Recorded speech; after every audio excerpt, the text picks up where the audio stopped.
wala namang nagtatanim ng Walang puno. nagtatanim. Mas marami nagpapatay. Baka sir, sa loob ng 50 years, baka iilan na lang ang puno ng mangga natin, national fruit yan. Oo. Kasi walang nagtatanim, mas marami nagpapatay. Ano problema? Walang nag-asikaso ng manggahan, walang nag-spray. Takot. Bakit? Tingnan natin yung ugat ng problema. Dahil sa kurikong. Kaya nga Balik sabi pa natin, rin. sir, solvin lang ang kurikong. Ang daming umaasa. Iisa lang ang problema, kurikong lang. Ang daming umaasang Oo. mga nabubuhay na tao. 30 years na problema na natin. Saan po ang ating solusyon doon? So, in 50 years time, baka wala na tayong national fruit. Kasi wala nang nagtatanim ng mangga, puro papatay na. Gusto mo bang matuto ng agribusiness, crops, livestock and poultry, aquaculture, at ma-inspire sa mga success stories? Agribusiness How It Works! As a YouTube channel, Agribusiness features entrepreneurs, farmers, organizations, OFWs, investors. However, beyond our usual content and official endorsements, Agribusiness does not engage in other business dealings with them. While our viewers and featured individuals and entities may choose to pursue business deals with each other on their own, we encourage them to be cautious in doing so. Magkita-kita po tayo ulit sa Agribusiness Connect. Year 3 na po tayo sa August 8, 2026 at Elements at Centuries. Mag-register na po kayo.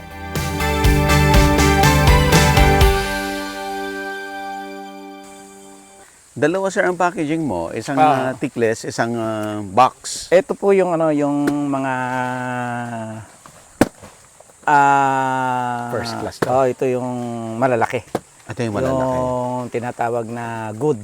Yung Good good. kung tawagin namin sa market. Ayan. Tapos ito yung distress, yung nakakaing na gano'n. Yung nakakain. Oh, yun yung mga distress. size ng mga sapadera, gano'n. Ito medium up to. Yun, mga small sapadera. Yung dadalhin sa processor, Wala tayo Wala rito. dito. Hindi ako nagpa-packaging pa sa processor. Pagka walang balot, ayun. Doon na Processor yun. Processor yun. Pagka may balot, talo. automatic good and ano, Oo, sa talo padera. kami. Pagka dinala namin sa sa processor yung may balot eh. So, pagka walang balot, ayun, doon kami naglalagay. Tsaka pagka halimbawa, talagang ala ng madalan, Yun. last mo si processor. Talo ka na doon. Once na nagdala ka sa processor, sa bagay ganun, maganda presyo pa ni processor ngayon eh. I think mayroon pang 30 plus eh. Okay. Noong kasi, basta nagdala kami sa processor, for sure yun, talo na kami. Bumabawi na lang kami dito. No? Pero ngayon okay pa siya dahil lumalaban siya ng konti sa presyo. Naintindihan niya kami. Yung meeting natin from doon sa Mingo Congress, nakaganda dahil naintindihan yung... So nagising-gising din. So ibig sabihin, yung presyo Naintindihan nila, nila yung ano nyo? nilevel nila yung presyo nila na hindi naman kami matatalo. Sa presyo nila ngayon, bawing puhunan kami. Ngayon, babawi kami dito sa mga... Dito na lang. Wag basta lang ma-dispose lahat. Yun na lang ang habol nyo. Ang hiling namin, wag sila bababa sa 30 pesos o 35 pesos per kilo ang processor. Kasi nga, yung production cost kuha na namin doon. Dito na lang kami i-income. Kasi ang dadali naman namin doon, mga second grade na lang. So, yun. Ma-maintain lang siya ng minimum na 35 pesos per kilo ang processor. Mapasalamat na kami ron. Pero mas maganda, mga 40 para may kita kami. Sa 32 kasi nila, wala kaming kita. May tracking share kami ron eh. Ay, ang taas May ng tracking ngayon, pa sir. eh. Oo, lalo na ngayon. Ganun. So, yun yung problema. Ito yung klase nung nasa... Tignan natin, sir. Ito yung klase nung nakakarton. Ito yung class A. From medium to large. Yan. So ganito rin nila i-pack. Oo, ganyan yun. May kasamang balot pa. Para hindi dumagtaro sa kasamahan. Oh. Kasi tumutulo dagtari ito. So, pagka kasi sir, tinan nyo. Pagka ito yung nabakli, tulo na. Ay, sorry, sir. Apo. Okay lang, sir. Ayan, nakita mo. Malakas pala yung talsik niya. Tapos, tulo siya ng tulo. Mm. Kapag hindi nyo siya nilagyan ng ganito, at walang mga kapwa niyan, hahawa na siya riyan. Oo. Pag umawas siya dyan, Wala pag yan na. nahinog, pagka nahinog yan, nakita mo May mancha. may mancha na ng konti yan. Pangit na yan, yan ganyan. Tsaka ito, yung tumulo na yan, mancha na yan. Kaya kapag ka, ano, lalagyan na lang ng kalahati ng pambalot. Ayan. Para hindi siya tumulo. Yun lang ang purpose niyan. Double purpose si balot. Paano natin, sir, masasabi na ito ay maganda talaga? Yan. Sir. Ayan, yung itsura na yan. Ang kinis ano po? Oo, so yan ang kagandahan sa nakabalot kasi. Pantay ang kinis niya. No? Ayan. So ang makikita mo talaga na magulang ang mangga dito sa tampok na ganito. Ano tayo? Ayan. Nakalubog na yung yung pinakatampok, nakalubog na siya. Tapos ang isa pang paraan nito para makita mo kung magulang siya. Sa isang timba, naglulubog ka ng mga 10. 10. Pag alang lumutang, magulang na lahat. May tubig yon. May tubig, puno ng tubig, mas maganda. Pwede na may kalahati na, mas maganda puno ng tubig. Kinakailangan lulutang. Kinakailangan lumubog siya. Magulang na siya. No? So pag may lumutang, wag mo nang harvest. Kung sa 10 ay lumutang ay 2 lang, okay na rin yun. Pwede na rin. Ang masama lang, ulutang yung kalahati. Hindi pa obra nun. Hindi pa obra. Mga 4 to 5 days pa nun. Ang pitas. I-delay mo lang konti. Di-delay ng konti para makahabol yung iba. Gaano ka-importante yung pitasin mo sa tamang oras, sir? Unang-una, bumibigat yung mangga mo. Halimbawa, Halimbawa, yung 4 nito, halimbawa ay 1 kilo. Okay. Pagka pinitas mo ng sapat sa gulang, magiging 1 1/4 kilos. Malaki pa. Yun. 1/4 pa. 1/4 o 2 guhit ang itataas mo sa 1 kilo. Yun yung sa akin, sa pag-aaral ko. Ano? Kasi kumisan, kapag ka magulang na siya, 4 lang ang 1 kilo mo. Okay. Yung ganyan kalalaki. Sometimes gano'n. Pagka mababa ang gulang niya, magiging 5 sa 1 Magiging 5. Kaya kapag ka magulang ang mangga mo, nakakatipid ka pa ng 1 pirasong mangga doon sa 1 kilo. Ibig sabihin, income mo pa yon. Income pa. Ngayon, bakit ba pumipitas ng mura mangga? Yes, sir. Bakit nga ba? Hinahabol Kasi, yung presyo? Yes, inahabol yung presyo. Yun lang. Pero sir, halimbawa, ang mahal ang mangga, inahabol yung presyo. Ano ang magiging drawback nun? Eventually ba, mapoprostrate ba yung buyer mo o yung mismong end buyer? Yung kakain na. Yung kakain na Yung kakain na mapoprostrate. mapoprostrate. Pero yung pinagdalan mo, hindi. Kasi kikita rin. Gaganon lang naman niya. Ngayon, paano maapekto sa aming mga producer? At saka actually sa trader, hindi naman aapekto dahil ginaganon lang naman niya. Sa mga producer aapekto. Bakit? Sa halip na bibili yung mga batao, sa susunod, ang thinking nila, lahat ng inaani ngayon ay maasim, hindi bibili. Yun naman ang epekto sa amin. So, kaya nga, ini-encourage namin yung mga kamukha naming mga sa production na huwag kami pipitas ng mababa ang gulang. Kasi ang inaepektuhan, kami rin. Kaya lang, may mga makukulit na maliliit na nagmamangga. Natitempt doon sa magandang presyo. Perang ka. Sige, pitasin na natin yan. Ito, bibigyan kita ng magandang presyo. Ikaw naman, natitempt. Sige, konti lang naman yan. Pero sir, ang mga major players katulad ninyo, aral lahat yan. Yes, yung mga, yung mga kagaya ng mga involved doon sa organizations, aral lahat yan. Dapat sundin yung tamang gulang. Kami, ini-encourage namin sila. Ganun pa man, alam mo naman, sa Pilipino, tamang pinagmitingan ninyo, merong konti pa rin na sumusuway. Kasi nga, natetempt doon sa kuha na yun. Pero sir, yung 100, ang actual talaga kasi is 115 days. Okay. Yung pinakamasarap na mangga na yun. 115 115. days. Ma-over ka pa ng 120 days na dami. Mas masarap mas lalo. masarap pa. Kasi baka mahinugan ka na sa puno. Hindi naman. Meron na yun. Meron na. May hinugan ka na nun ng mga nasa 1%, gano'n. Pagka mga 120 days. Okay lang po yan. Okay lang yun kasi bumigat na may mangga mo. Bumigat naman. Merong pumipitas na 100 days.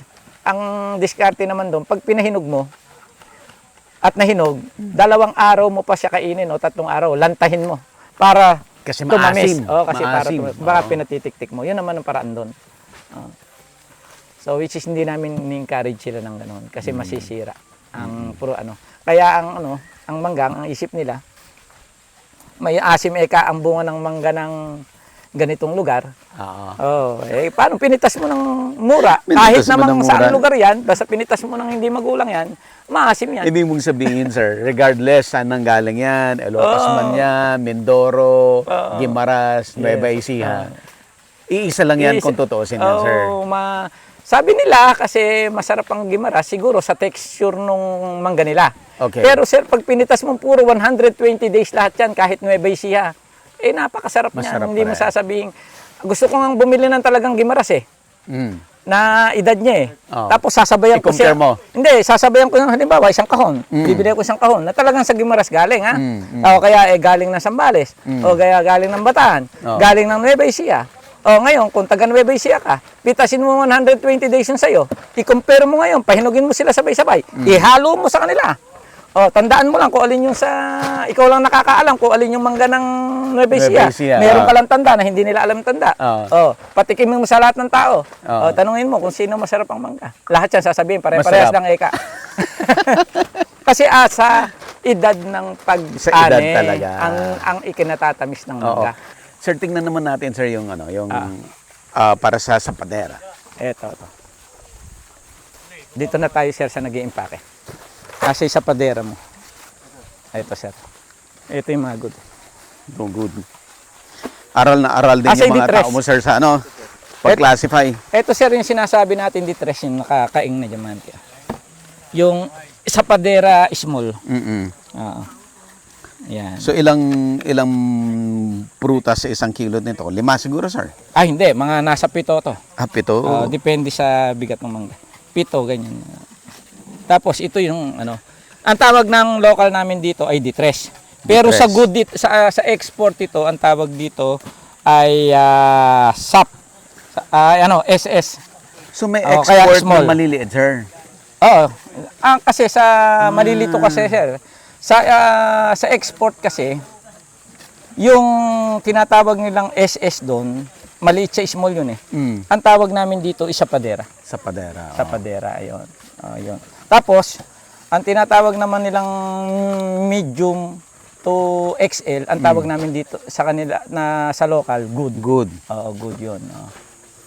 So, yun pala ang export, regardless of the size. Opo. Tapos ito Ano ang naman, quality na hinahanap nila? Kung regardless of the size, pwede pala i-export. ibig sabihin sir, yung quality ng Ng mangga na pumapasa sa export, hindi pala sa size ang basehan.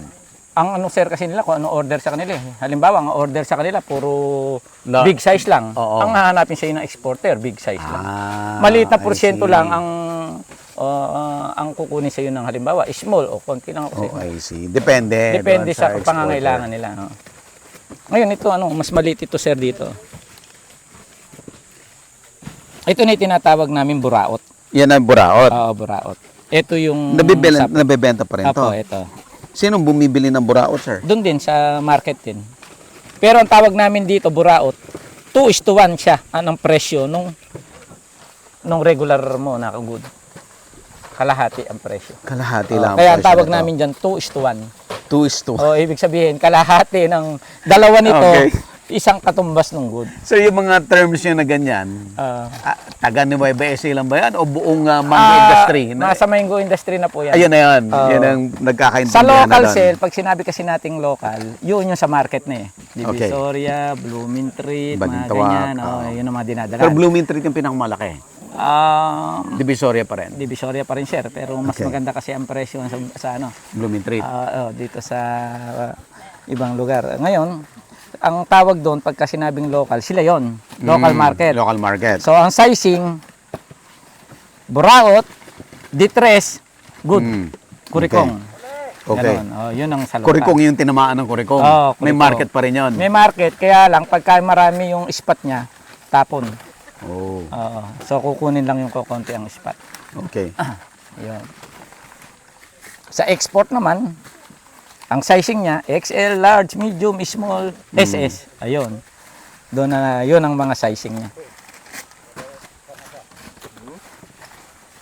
Saka sir, ang ginagamit namin pambalot dito, ikuha mo nga ako ng isang buo. Yung buo pa lang. Hindi sir, naka-staple, Dinikit. nakadikit po yung pambalot namin.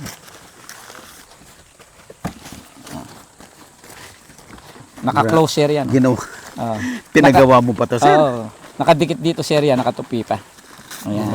Ngayon, bakit namin ginanyan? Kasi sir, yung sa ano kasi bumubuka pagka nag-medium large XL ang mangga mo, bumubuka na.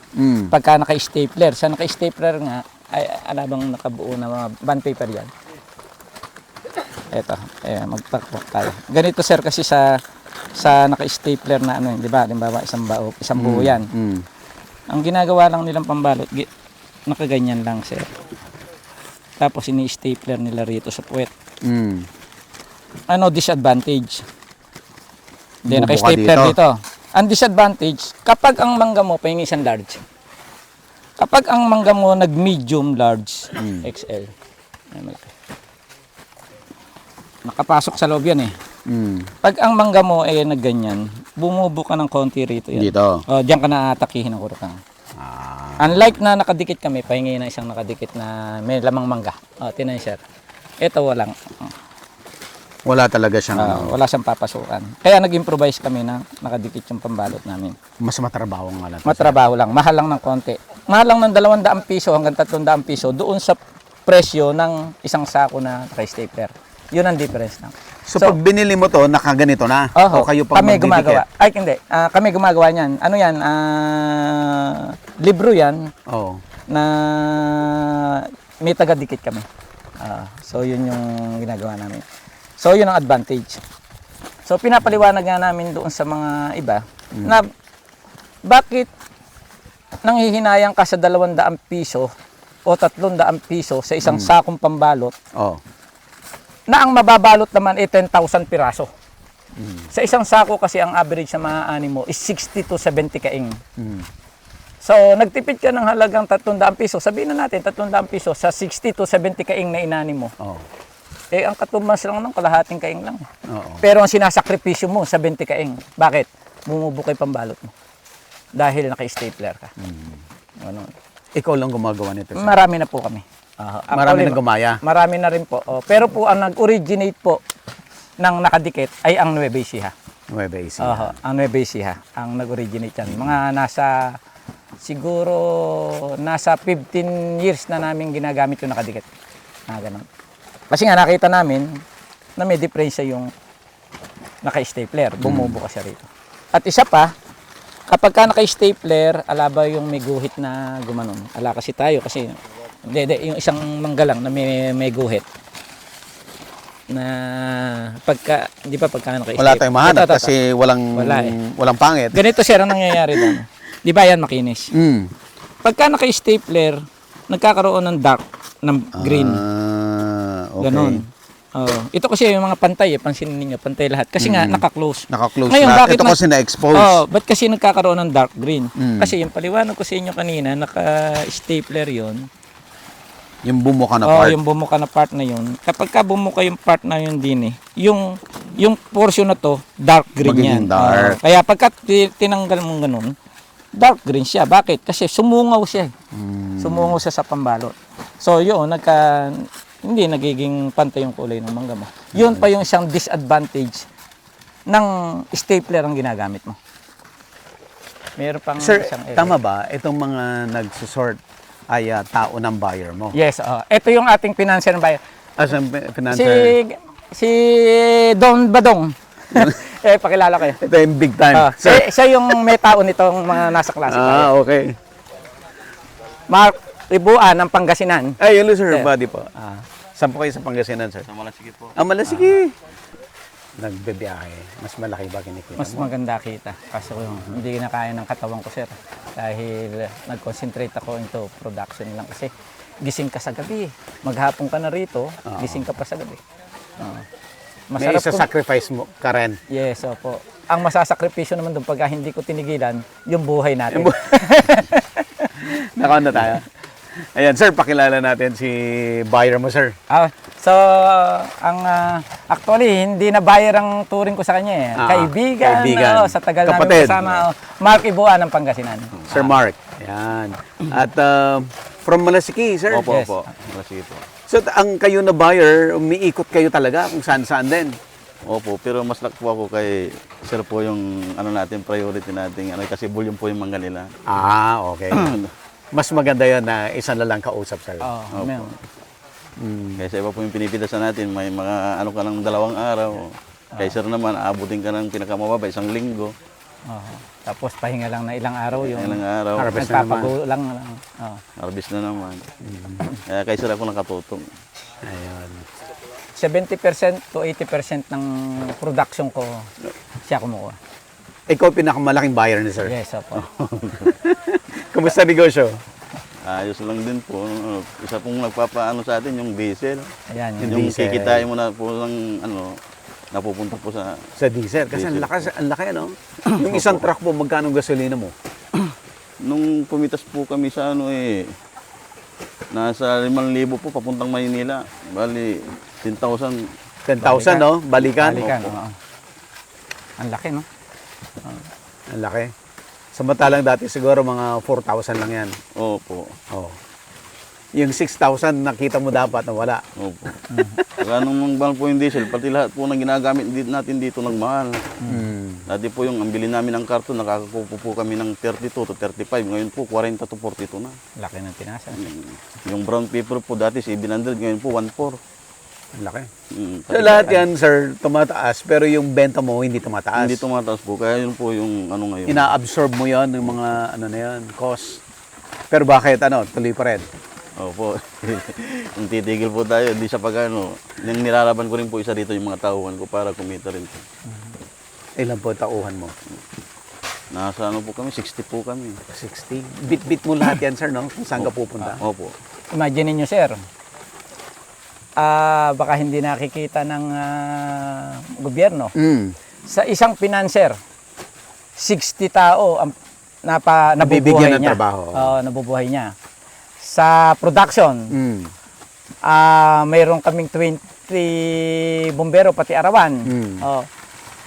Nabibigyan natin ng hanap buhay. Yung magbabalot natin, ang magbabalot ko, sir, ngayon na nasa akin ngayon ay 40 tao. Yung nagbabalot ng mangga. So, araw-araw yun. Nabibigyan natin ng hanap buhay yun. Sa isang araw, kami pa lang dalawa. Ang nabibigyan na namin ng hanap buhay, 60, 40, at saka 20, sabihin na natin kasama yung arawan na 120 tao sa isang araw. Kami pa lang dalawa. Isang buyer at isang financier pa lang. Gaano, sir, karami yung mga financier na katulad namin? At gaano karami yung buyer na yan? Gaano karami yung nabibigyan ng hanap buhay ng industriya ng mangga? Kagaya, sir, wala nang masyado sa palay dahil puro harvester na. Nag-switch sila ng hanap buhay nila. Yung naggagapas, nagtatanim, nag-switch sila into mangga. Pag nawala pa yung industriya ng mangga, saan na itong mga tao nito? Okay, sir. Na-mention natin kanina earlier yung problema ng seaweed fly, no? Sir, ano yung mga effect ng seaweed fly? Nabawasan ba ng puno ng mangga, sir? Yes, ang karaniwan ngayon, ayan, marami nang pinapatay na mangga. Bakit? Kasi pinapalitan nila ng kalamansi, pinapalitan na nila ng kung anong other commodities. Bakit ba nila pinapatay? Kasi nga nakikita nila na parang nawawalan na sila ng pag-asa ron sa mangga. Kasi marami nang hindi nag-i-spray kasi nga takot na ron sa kurikong. Okay. Ngayon, kapag ikaw ay may manggahan at hindi fruitful yung manggahan mo, mag-iisip ka, sir, eh. Meron kang 10 hectares sa manggahan, papatayin mo lahat ang puno ng mangga. Bakit? Tatamnan mo ng ibang commodity. Wala namang nagtatanim ng puno. Walang nagtatanim. Mas marami nagpapatay. Baka, sir, sa loob ng 50 years, baka iilan na lang ang puno ng mangga natin, national fruit yan. Kasi walang nagtatanim, mas marami nagpapatay. Ano problema? Walang nag-asikaso ng manggahan, walang nag-spray. Takot. Bakit? Tingnan natin yung ugat ng problema dahil sa kurikong. Kaya nga sabi natin, sir, solvin lang ang kurikong. Ang daming umaasa. Iisa lang ang problema, kurikong lang. Ang daming umaasang mga nabubuhay na tao. 30 years na problema na natin. Saan po ang ating solusyon doon? So, in 50 years time, baka wala na tayong national fruit. Kasi wala na nagtatanim ng mangga. Puro papatay na. The whole industry, sir, no? Opo, paano yung mga taong maasa? Wala naman na ibang pupuntahan. Sa construction man, hindi na rin ganun kalaki. Dahil paano pa magko-construction? Siyempre, puro na lang ba building ang andyan? Ala na ba tayong mga puno? Sir, may mga bagong technology sa orchard, diba? Like doon sa Taiwan, hindi na sila nagpapalaki ng ganito kalaking mangga. Yes. Ganito lang, tas puro pa ganun yung sanga. Opo. Mga farm kasi sir yun na talagang Farm kumbaga, talaga yon. korporasyon ang nagmamay-ari Okay. na talagang nami-maintain nila. Pero tayo, ang tawag kasi natin sa ating mga farm, backyard farm. Kahit Backyard na yan, pa rin. kahit na 50 hectares yan, Backyard pa rin. Bakit? Kasi isa yung nagmamay-ari lang ng puno ng mangga na yan, ng lupa na yan. So, kung hindi na niya maasikaso, pinakakaasikaso sa kamukha naming kontraktor. So kami, sasabihin namin sa kanila, putulin natin yung mangga ninyo dahil kailangan maging fruitful yan, pababain natin. Kung kayo yung may-ari ng mangga, Ayaw. hindi kayo papayag, sir. Bakit? Ba't puputulin mo yung mangga namin? Ang tagal kong inalagaan yan. Kami naman ng mga kontraktor, yun ang nakikita namin para mapaganda. Kaya lang, hindi tayo mag-meet. Hindi Bakit? mag-meet. Pero kung yung sinasabi ni sir kanina, kung kayo korporasyon at yan manggahan, so isa thinking ninyo. So kayo kasi nagpapabunga, nagpo-production, kayo sa inyo yung puno, kayo yung nagbebenta. So kaya nyong gawin yung ganon. Sa Pilipinas, mahirap po. Mahirap. Wala ka pa kayong nakita na bago, na nagtanim ng bago na ang mindset niya ay ganon, yung Wala corporate. pa sir, kasi sa pagtatanim, parang wala na. Walang gustong magtanim. Wala na. Dahil nga hanggang ngayon, nasa isipan nila na yung mangga. Oo naman, ba't ako magtatanim? Ang dami nga nag-give up. Tapos nababalitaan pa nila kung minsan. Kasi bago magtanim sir yan, limbawa, kayo magtatanim, meron kayong lupa. Bago kayo, magtatanong muna kayo sa ibang may manggahan eh. Di ba? Hindi kagad kayo magtatanim. discourage ka. Sasabihin ngayon to, ay wag na, kuha ko nga ikaw, pinapuputol ka, ikaw magtatanim. Paano ko pa magtatanim? Walang income. Yun ang sitwasyon sir sa Pilipinas. Kaya wala na. Meron nang magtanim niyan, talagang kumbaga naka-mindset siya. Kaso. Oo. Sir, di ba dun sa Malasiki, Santa Barbara, yung from Ordaneto to Dagupan, ang dami dyan dati na yung mga century tree na nung bata ako, pag season ng tagbulaklak, ang bango-bango talaga, no? Nawala na lahat yun, no?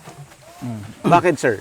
Isa pa po yung, di ba po yung dumaan po yung bagyo, nabuwal din po yung Nabubuwal. Opo. Kaya tinanggal po nung isa po yung sinasabi ni sir, yung kurikong. Yung kurikong din. Kaya tinatanggal nila. At wala kasi income yung Yung lupa. May-ari. Oo. Kaya imbis na tanggalin natin, palitan na natin ng ibang pagkakakitaan, sabi ng may-ari naman. Kaya, Or naging sir, naging magandang furniture. Opo. Or century tree. Or uling. Uling po, oo. Uling. ang masakit kasi ito sir doon, national fruit natin. Oo. Hahayaan ba ng gobyerno na mawala yung national fruit natin? Kung yan lang simpleng prutas na puno lang masakit national fruit. National Parang fruit. tatanggalan ka ng isang identity ng Pilipinas Make up muna, make up. Makeup daw muna. Makeup muna. Ito, nahinog na, sir. Hindi pa, sir. Mapula lang yan. May iniwalay sila yung gas-gas. Say gas-gas niya. Ito, iniwalay pa nila. May isang mga gas-gas pili to. pa to. Kurikong gas-gas pinagsasama. At ito po, kurikong. Ito yung kurikong natin. Ito ang kurikong. Yan, sanhi ng kurikong. Ang pangit nga talaga niya tignan. Pero sa loob nito, sir. Meron pang mas malala, sir, dyan. Pigyan mo nga ako sa malala yung tinanggal. Pero sir, sa loob nito, makakain pa. Makakain pa, sir, yan. Basta ang diskarte lang, sir, dyan, kinabukasan ay kakalburuhin na. Para matigas siya. Oo, kasi pag hindi mo kinalburo to, Ito malala. ayan, malala. Ito tinatanggal na to, hindi sinasama ron sa iniimpake. So ito po yung malala. Oo. Ito yung isa sa malala na hindi na sinasama sa impake. Pero ito, pwede pa to. Ito pwede pa. Dahil kukunti lang naman yan. Ito kasi, kaya hindi ito sinama, sir. May Lahat tulo, na eh. May tulo na siya. So mabubulok na rin to. Oo. Kailangan to kalburuhin na kagad. Tapos ito sinasama to gas-gas. Tawag namin Ito, yan gas-gas. Ano Kasama sa kurikong. Ano po ang cost nitong gas-gas? Yan po, alam balot. Walang balot Ang nangyayari dyan, nakaganto sa sanga, may sanga rito. kapag umahangin, gumagano sa sagot. I Ang see. tawag namin dyan ay gas-gas. So, walang balot to. Ito naman, gas-gas pa rin ang tawag namin dyan, pero hindi sa pagiging gas-gas nung sanga nangyari yan. Kasi may balot yan. So, kalawang na lang yan. Kalawang. Sa loob, oo. Ang pagkain nito to, sir, sagot mo. Opo. Yung para kang may catering araw-araw. Opo. Umaga, tanghali, hapon. Hapon po.